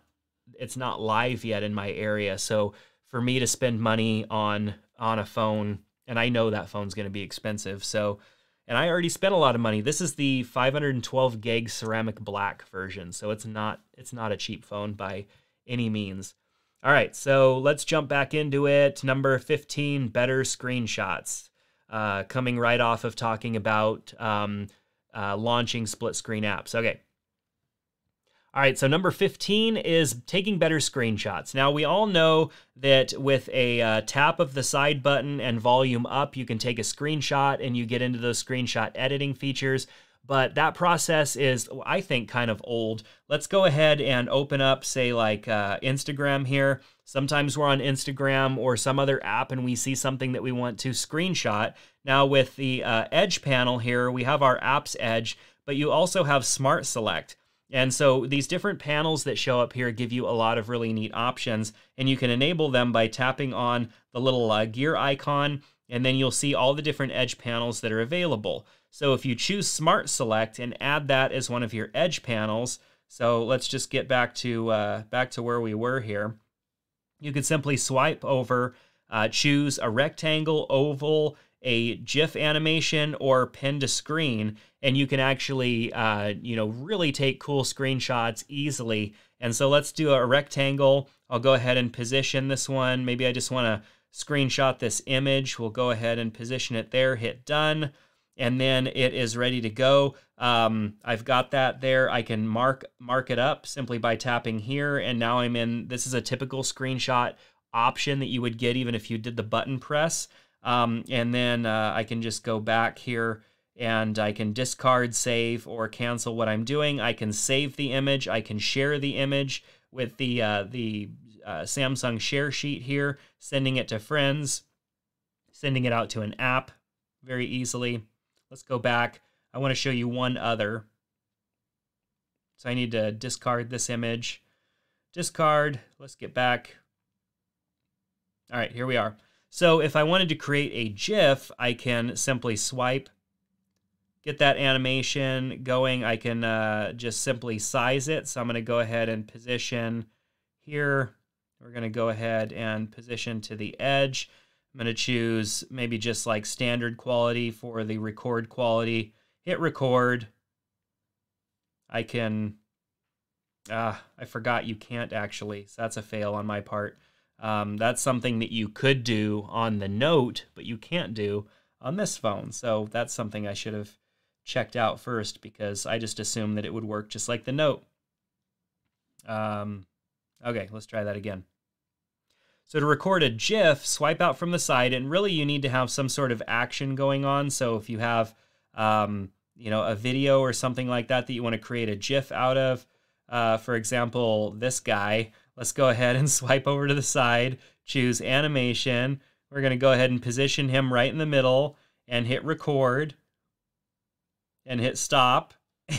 And there, now we have a GIF that we've created. So that worked out pretty good. And then of course I can save that, and now the GIF has been saved to gallery, and now I've created a GIF. So use the Edge panel for creating your screenshotted content. It's going to give you much more functionality. All right. So number 16 is Finder search. Okay. Number 16 is utilizing Finder search. Finder search helps you get to anything in your phone way faster than swiping and looking around and just trying to find it on your own. And there are multiple ways that you can get to that. So for example, if you swipe up, you have Finder search right here in your app drawer. If you swipe down and click on the magnifying glass right here, you have a Finder search. And so those are two different ways to get at your Finder search. Finder search is going to help you find any setting in your phone. So for example, if you don't want to go through your settings, I could simply tap here and then do a search for launcher, because maybe I want to change my default launcher to another one. So I could easily get to an app launcher or something like that easily. You can get to any app, open up any app. You can also set the settings to search your contacts or anything like that as well. So let's actually just open up that search, tap on the little icon right here to settings, and then now we can have show suggested apps, which show up at the bottom, customization service, which connects to your Samsung account, manage which apps will show details in Finder, so you can toggle some off. Maybe you don't want details from email to show up in a Finder search. You could turn off your email app. We can add Finder to our home screen and app screen, which by default, this is not enabled.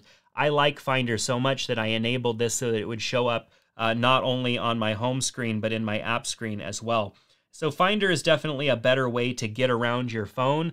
We've seen features like this on the iPhone and on other Android phones. A lot of times you're just using like your Google Assistant search and it's doing its best. But Finder search on the Galaxy S10 devices is really good, so I recommend using it.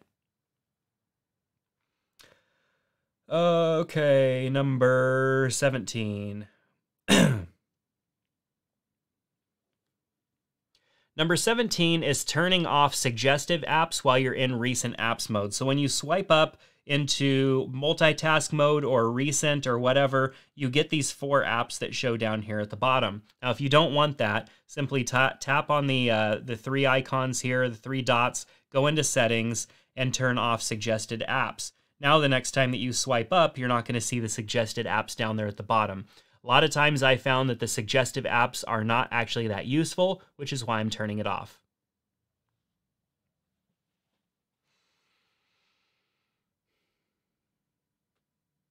Okay, so for this one, I'm going to turn back on my navigation bar because it's just easier. Okay. Pardon that nostril clearing.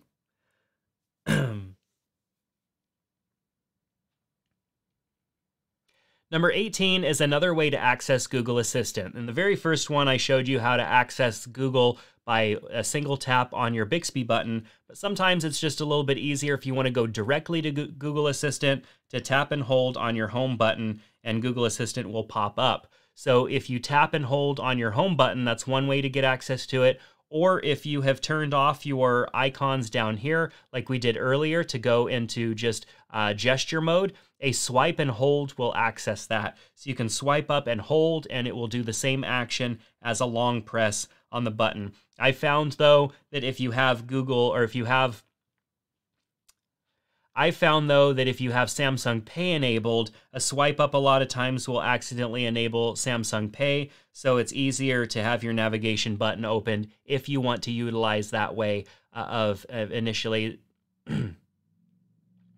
If you want to utilize that way of activating Google Assistant. All right. You guys are getting an idea for just how much editing it's going to take to make this video come together. Find my mobile sent last notification by okay, yeah. Okay. Number 19. Number 19 is an additional feature of the Find My mobile device. So if you ever lose your phone, a lot of times, you can go and use some sort of an app and actually find your phone. But what happens if your phone's battery goes dead? Now, the last nocation, I'm stumbling over my own words. Okay, let's start that one over again. Number 19 is a feature within the Find My mobile app option that's on your phone. Now, when you lose your phone or you misplace it, it's very easy to find our phones with the Find My mobile option. We can do that sometimes from our smart device, like our wearable device, or from a web browser or another mobile device. But what happens if your phone actually, if the battery dies and you've lost connection there? Now, you can set it up so that it will actually send its last location right before the battery dies. So we're going to swipe down, go into our settings, go into biometrics and security, and scroll down to Find My mobile right here. And then we need to send last location. We need to turn on send last location. So the very last thing the phone will do before the battery dies is send off the location. So we'll have the most recent location the phone was able to acquire before the battery went dead. Stumbling over my words, guys. Okay, let's just make sure this is where, yep, there it is, okay. Number 20 is keeping our phone fresh by making sure that it's getting cleared out and updated as often as possible. Now, a lot of times after using an Android phone for a little while, we need to just power cycle our phone. And sometimes I don't remember to do that. I can go a month or more without power cycling my phone because I keep the battery charged, and so it just never shuts off. But with Samsung, you can actually have it automatically power cycle for you, meaning that you're going to start out the day with a fresh phone that just has its, memory cleared and everything is good. Sometimes turning it off and on again is the best option. And so in order to do that, we'll swipe down, we'll go to settings, we'll go to device care right here. And so in device care up at the top right-hand corner, we can choose auto restart. And you can see here that I have chosen to turn auto restart, set it to Sunday at 3 a.m.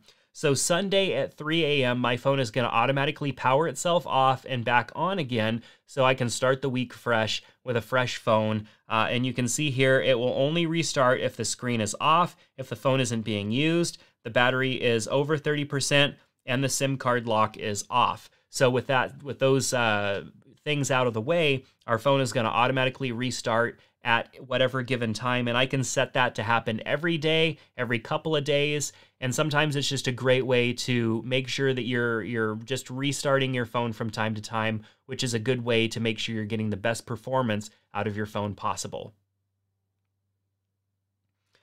Are we on number 21?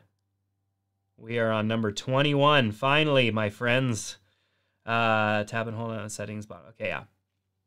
Number 21 is hiding apps in your app drawer. So when you swipe up to go to your app drawer, you have all your different apps that are in there, but maybe there are some apps that you just want to hide because you want it installed, you just don't want it taking up space. I could think of a couple on my own, which are the Nova Launcher and the Nova Launcher Unlock for Nova Launcher Prime. I don't need that app to be showing up all the time, so how do I get rid of that? Well, I can simply tap and hold on my screen, go to home screen settings.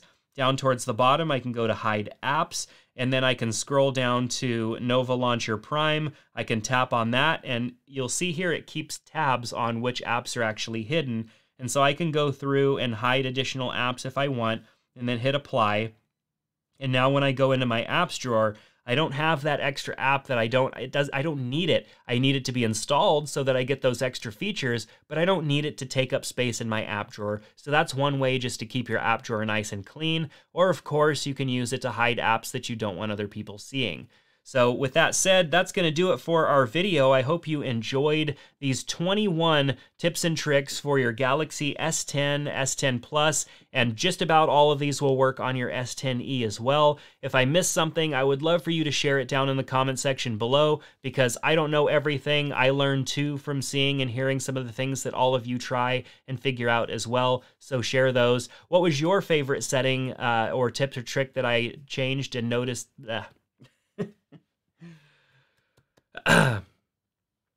What was your favorite tip or trick that I noted?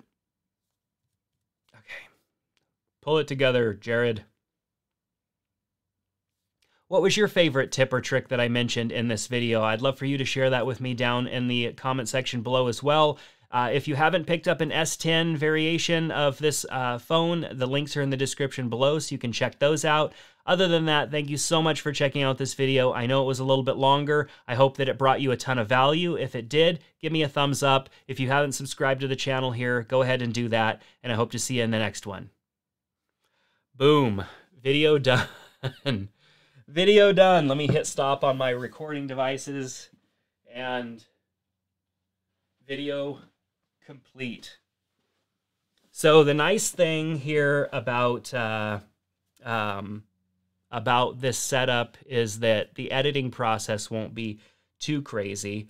Of course, it will be a little bit involved because I'll cut back and forth between top camera view and me, and I have to edit out all of those mistakes that I made and stuff like that. But hey, that's just part of the process of filming videos. So Alex, you're asking what LTE speeds do I get with that S10 on Project Fi? Let's see what I get right now. Let's just do it and see what I'm able to get. So I need to turn off Wi-Fi. Another video that I have coming out soon. I don't know where all of you are located. I'm in the US in California, and AT&T just rolled out their what do they call it? Gigapower or something like that, fiber internet in my area. And so at home, I don't have it in my office where I'm at now, but in home, I have 1,000 megabyte down and 1,000 megabyte up. And that was just installed the other day. And so I'm pretty excited to spend a little bit more time with it, figure out, learn more about the consistency of it and everything, and then share my thoughts with all of you. Okay, so we are going to look at a speed test here on Google Fi. Now, the thing about Google Fi is it is not in my area as fast as AT&T, and you can see even where I'm at right now, I only have really one bar. I have a lot of electronics in this room as well, so I don't expect the speeds to be that great in this room. When I go outside, it's a little bit better. Like, see, this is really bad. This is not a good, this is not what I typically get with Google Fi. So, like 5 megs, that's really slow for the area that I'm in right now. Let me take, and that upload speed is horrible. Let me see what we've got going on here.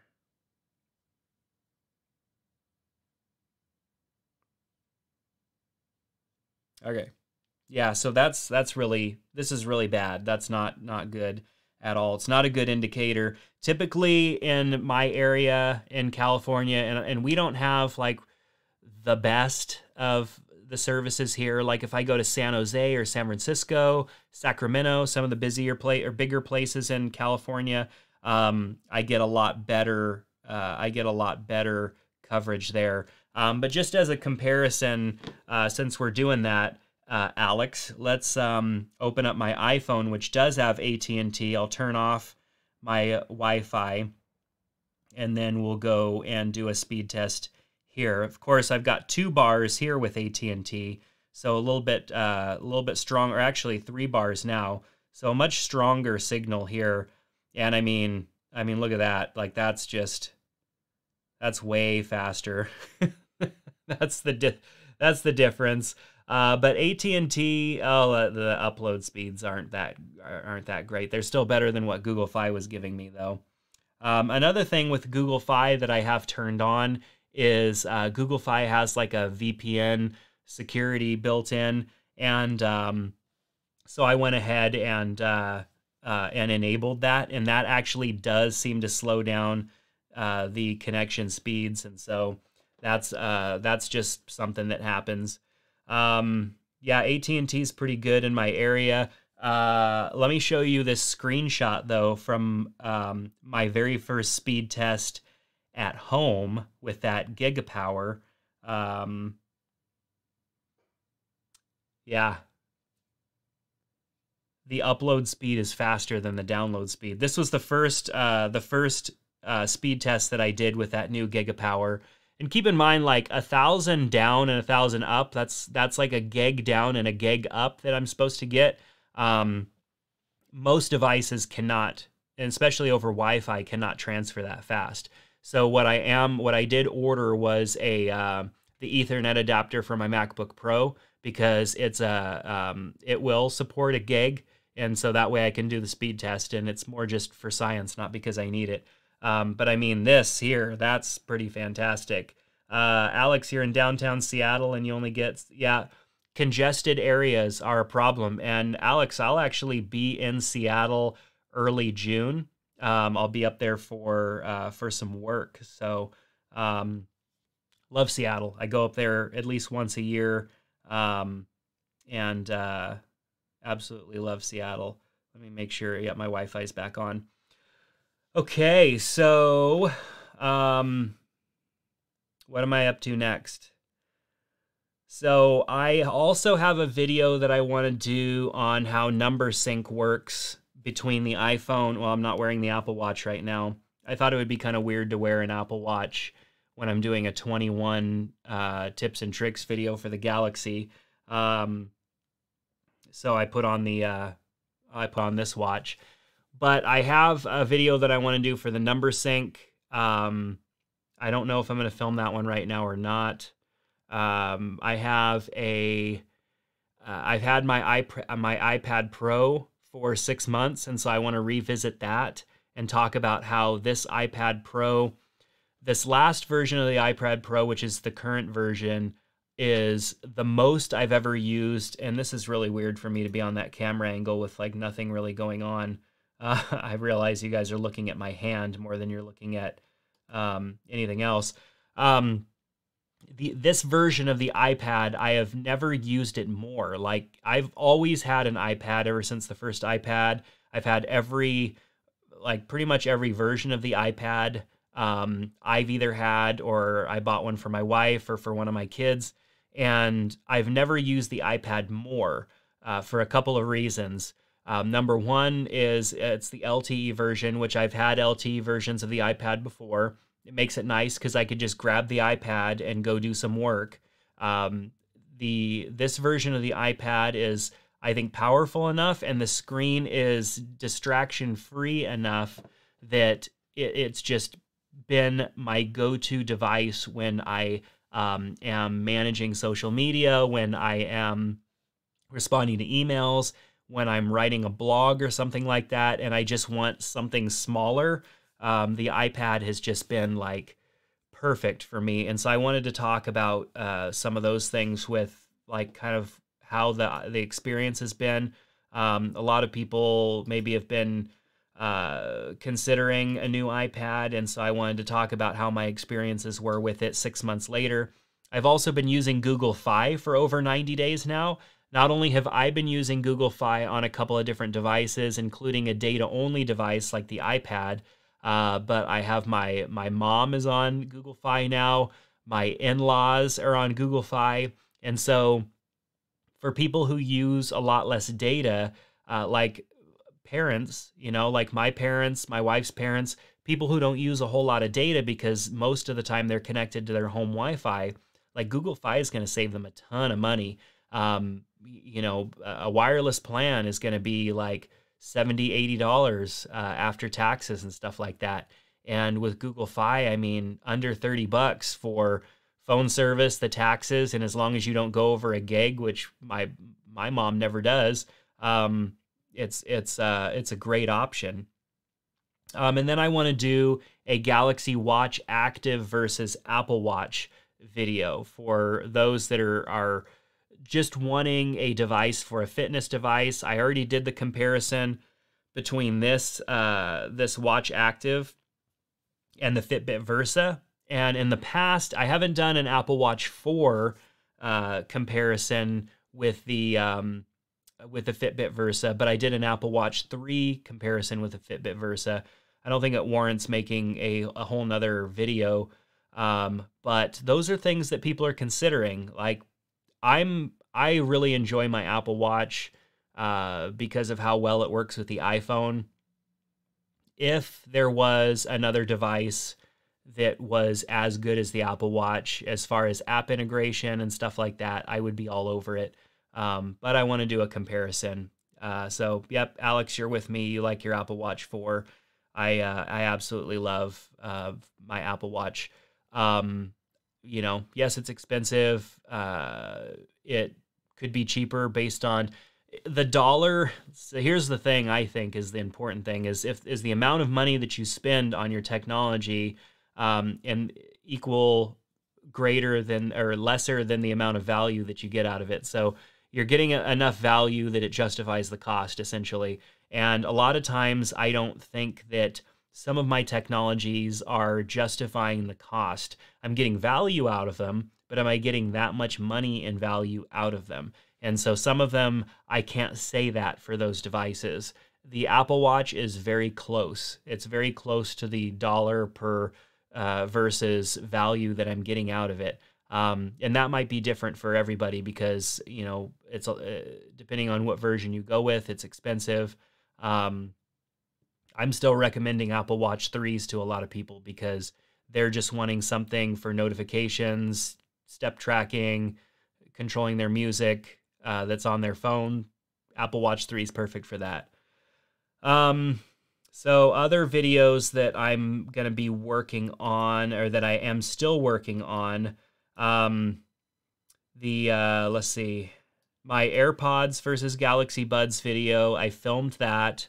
Like I said, I did my Galaxy S10 review video, but I'm going to refilm that, I think.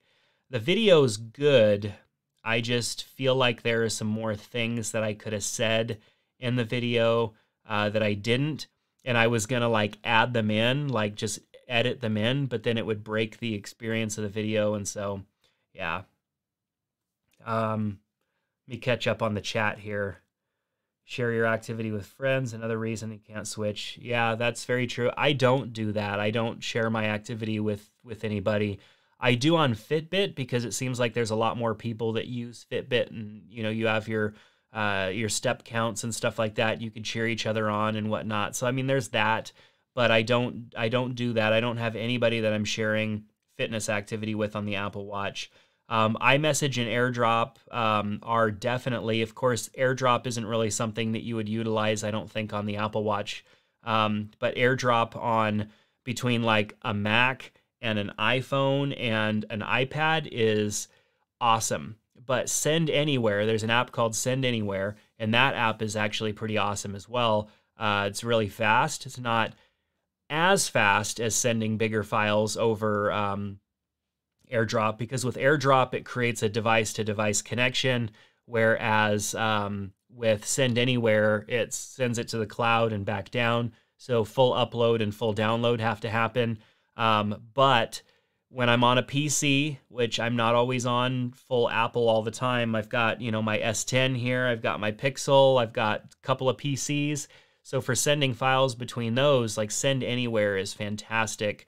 I think it's worth, I pay to have it remove the ads just because, like, I think it's worth giving them some money over. It's such a good app.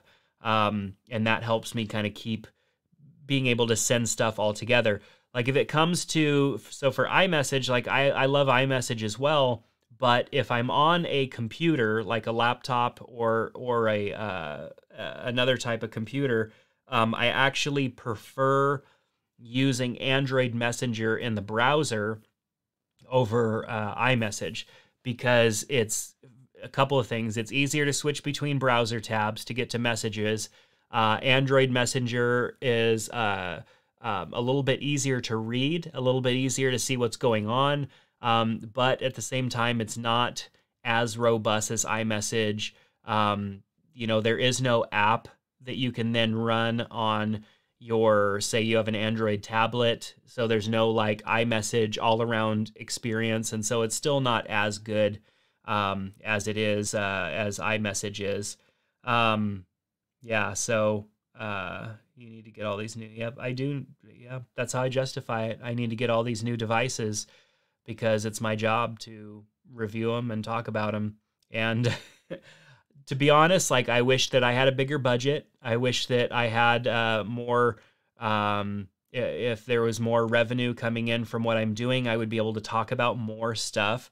I'm not always out there, going to all the events because that costs a lot of money. I've gotten invites to Samsung events, and sometimes they're in New York, and that's just a little too much, to spend to fly all the way out there just so that I can go and play with a phone, and sit during their keynote. That's a lot of money to put out, and then I know for me it's not going to result in hundreds of thousands of views, so it becomes a challenge to go and do all the things. And some of the reviewers at some of these other channels, like, they have that kind of viewership, they have that kind of revenue to be able to justify those things. It's a little bit trickier when you're at the level that I'm at. This channel, State of Tech, probably within the next couple weeks we'll hit 50,000 subscribers, which is awesome. Like, I am just super excited about that. But for me, some of the challenges is just figuring out what everybody wants on this channel. My technology experience is not necessarily is not necessarily equal what most other people are looking for. I'm jumping around between iPhone and Android all the time, Mac and PC, building my own PCs, doing all these different things and trying to make content on them. And not all of it is that interesting for the entire audience. I'm not at the level where I would get free devices where, even Apple, which barely I know they send out free devices now, but they don't send them to too many people. I'm not at that level. I don't have that type of audience, or that large of an audience, to where I would be getting devices for free, with the exception of I did get the Pixel 3 XL, like I mentioned earlier. Google sent that to me, but they actually didn't send it to me because of State of Tech. They sent it to me because I'm a photographer, and they wanted more people using the Pixel phones for photography. And so it was sent to me because they identified me as a photographer, not because they identified me as a technology reviewer.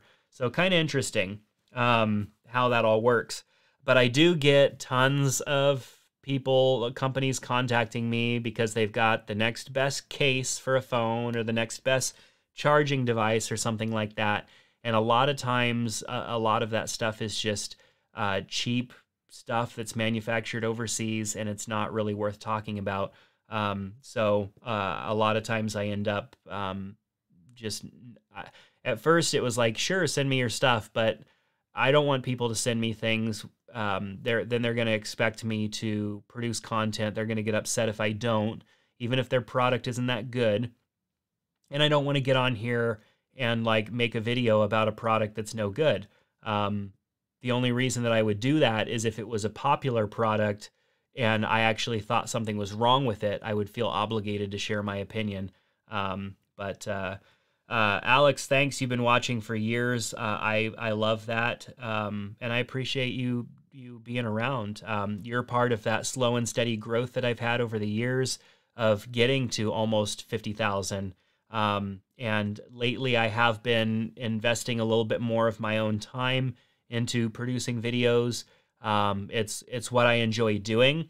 But I also run a digital marketing agency as well, and that's my main job. So I build websites. I help customers of mine, clients of mine, with social media and Google ads and Facebook ads and YouTube ads and video production and photography. And so there's a lot of stuff that I do as a part of my main job, and that's my company. But then I love to come and produce videos on YouTube because it's just enjoyable. I love seeing what other people are doing and putting out there as well. There's a lot of YouTube creators out there that produce some awesome stuff, and I just enjoy it. So between this channel on State of Tech right here and Ditch Auto, which is my photography channel, I'm definitely going to put more effort as we get further into this year. It's going to be a little interesting because this year my family and I were taking the entire summer and traveling. We bought a travel trailer, and we're taking all of June and pretty much all of July and traveling. And that's actually a second time that I'll probably this year be up in the Seattle area. Is we'll be going up into Montana, up through Montana, and then over. Up through Nevada, Idaho, Montana, then over into Washington, Oregon, and then back down into California. And I'm super excited for that. So Alex, I will check out your Instagram. I think you shared it, but it doesn't show me. It doesn't show me the. What can I do here? Yeah, it doesn't show me your link. But Alex, if you shoot me, just go on Instagram, my Instagram at Jared Hill, and shoot me a message. And I'd love to check out your stuff. I post on Instagram. I've been trying to share more of my photography on Instagram. So I have my own personal Instagram, which is at Jared Hill. That's JeradHill. And then I have Jared Hill Photo. I have an Instagram for State of Tech, which I'm trying to be more active on. And I also have an Instagram for Ditch Auto, which is Ditch_Auto. And I'm trying to be more active on that one as well. So those are different avenues also that I'm trying to create some more content for, and just kind of interact with the people that are out there that love the same stuff that I love. I think that's kind of what it's all about. So our whole video stream here, let's see how we've been going for. That's one thing that this new version of, the live stream, there it is. We've been going almost 2 hours on the live stream. I want to film another video, but I do understand that it's not super exciting, because I think one of the things about doing like a live stream is actually like communicating and talking. I'm going to actually turn off this camera so it has a chance to cool down. What's funny is the overheating light wasn't even on, so that changing that feature definitely helped. The live stream, like I love live streaming. I think it's a ton of fun. I love interacting with everybody. I played around with live streaming back in the day when before Twitch, which was Justin TV. I played around with that platform. I would live stream like Photoshop tutorials, which was kind of fun. Like I'd be editing a video and I'd just live stream it, and I was kind of playing around with it back then. And that's when like iJustine, like Alex, you mentioned iJustine. That's back when she was like live streaming. She was live streaming like 24 hours a day. And I actually built a rig for that and messed around with it a little bit. That's like just before I got engaged and got married. And so I was like not, all about live streaming like 24/7. But I was intrigued by the fact that you can like take a camera and go anywhere with it, and then actually like broadcast that to the internet. So I took a Clearwire internet. I don't know if anybody remembers Clearwire internet. It was like a wireless broadband device that used the cell phone towers, I guess, and a small Apple base station router, the small one that you used to be able to get. And I like zip tied those together, and then using a power inverter, like plugged that in my truck. So like my truck now was like set to broadcast internet. And I would take that out with me. And like back then, Starbucks didn't offer free Wi-Fi. you had to like pay through T-Mobile or whatever. So I'd like take it into Starbucks and plug it in and like let anybody use Wi-Fi and just like kind of that's why I had it mobile. But then I got to the point where I was like, well, like let's set up a camera like in my truck and like I'll go for a drive or something like that and like live stream it. And so I was just messing around with live streaming and found it to be like a really fun platform. I'm just not like super into video gaming. And so like I didn't go down the road of like streaming, like live streaming video games. But my kids now are super interested in it. You know, they like playing Fortnite just like any other kid and some adults. And they want to live stream. And I don't necessarily want them to like be, you know, live streamers or whatever. Like my goal isn't to like let them live stream and become popular Fortnite kids, but teaching them how to do all this stuff is like valuable knowledge, you know, like setting up cameras and running the software and plugging everything in and like everything that comes that's involved in like doing a live stream. Like I want my kids to know how to do that stuff. And then they're playing their video games. There's going to be highlights that you can then edit together into like a highlight reel, and they're going to learn video editing. And so I've kind of been like playing around with that stuff with my kids because I think it's like super good information for them to know. And they're young. Like my oldest is 8 and then my 8 and 7-year-old boys. So they're young, but I want them to learn this stuff, and as long as they have an interest, it's very easy for me to share this stuff with them and help them learn about this technology and stuff as well. And it's all kind of happening organically without me having to, you're going to learn how to edit video or, you know, whatnot. We all hope, I think as parents, that our kids will develop, hobbies and things that they enjoy that like us as parents can kind of enjoy too. And it's been great with my kids because they enjoy technology and they have a lot of fun. And so the next step is figuring out how I can introduce them to different technologies without making their lives all about technology. Cause you know, I want them to be able to be well-rounded, go enjoy the outdoors and be able to unplug, which we all need to do from time to time. But also be able to enjoy technology, understand it well, because it's not only people have been saying, oh, it's the future, it's the now. It's not just the future, it's the now as well.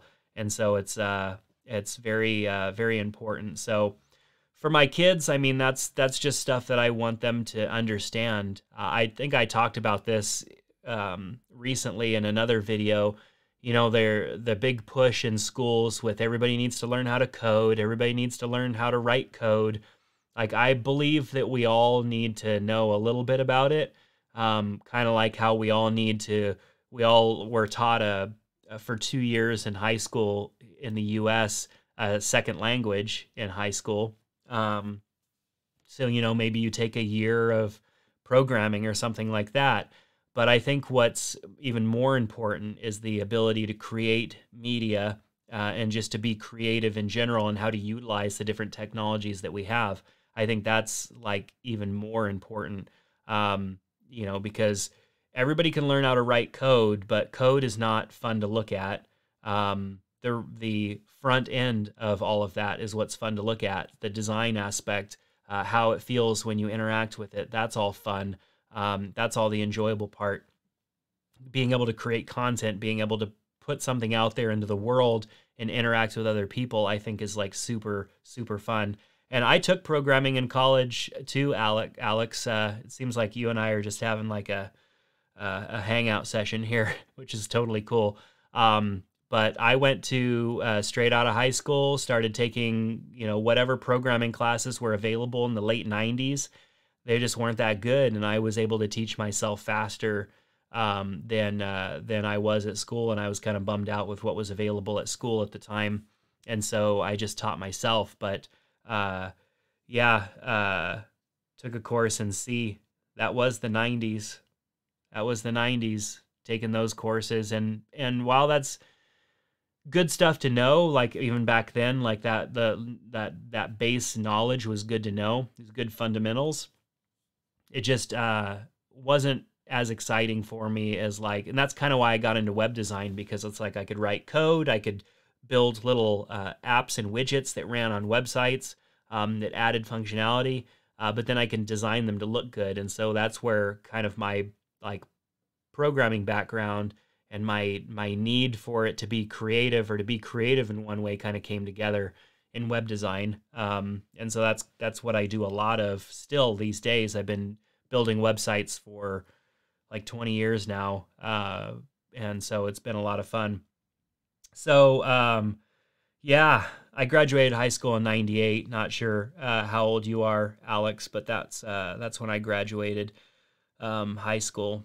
But anyhow, so these live streams at 2 hours. It is a Sunday, and so the only reason that I'm streaming today on Sunday is because my wife and kids and my wife's mom, they wanted to go hang out, and I needed to get a few things done, and so I thought I would come down here and do that. But I am at my limits as far as time goes for today. It's mid-afternoon on a Sunday, and so for those of you that hung out, and even for those of you that come along later and maybe watch this video, I appreciate your time. Appreciate the conversations that I've had with Alex. You know, you especially been in here chatting away, and some of the people that were in here earlier.